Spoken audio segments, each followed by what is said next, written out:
Comment cohabiter avec les loups? La question que se pose inlassablement Jean-Michel Bertrand avec son dernier film venant clore une trilogie, Vivre avec les loups, qui était présenté en avant-première au Ciné-Palace d'Épinal et à la Maison de la Culture et des Loisirs de Gérardmer. Le naturaliste réalisateur, depuis un refuge dans une vallée perdue des Alpes, le constate, 6 familles de loups se partagent désormais un vaste territoire. Pourtant, au XIXe siècle, l'homme l'avait éradiqué, mais c'est aussi l'homme qui a contribué à son retour inéluctable. Depuis l'Italie, le superprédateur a recolonisé le sud-est de la France.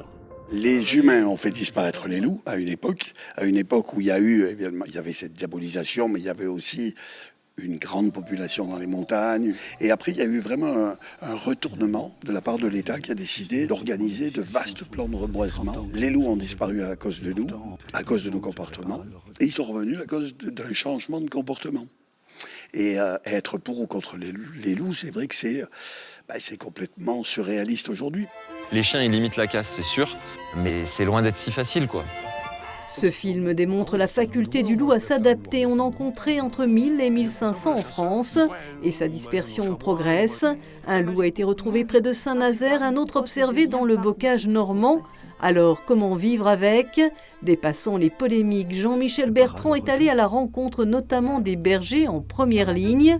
Avec leurs chiens et l'aide de bénévoles pour surveiller les troupeaux, ils limitent les attaques.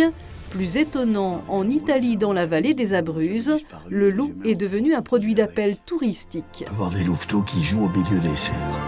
Aujourd'hui, cette région très pauvre des Apennins a le niveau économique qui approche la région de Venise. Vous voyez, donc c'est colossal. Et finalement, le souci aujourd'hui dans les Abruzzes, c'est de gérer les touristes. C'est pas de gérer les prédateurs, c'est de gérer les flux de touristes. Et économiquement, c'est énorme. Donc aujourd'hui, il ne viendrait à l'idée à personne, là-bas, d'éradiquer les loups, parce que c'est tout simplement un business.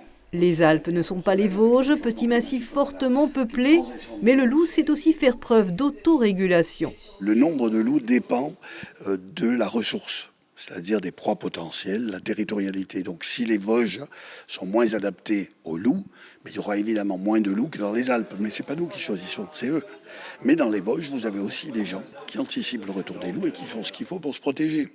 Donc ce n'est pas une question d'endroit, c'est vraiment une question de savoir-faire. Mais ce savoir-faire, il est différent dans chaque région, même dans chaque vallée, dans chaque massif. Il va falloir qu'on vive ensemble. Pour Jean-Michel Bertrand, le loup est un animal politique, un indicateur de la capacité humaine à accepter la nature, dont il nous livre une fois encore toute la beauté dans ce film, sortie nationale le 24 janvier.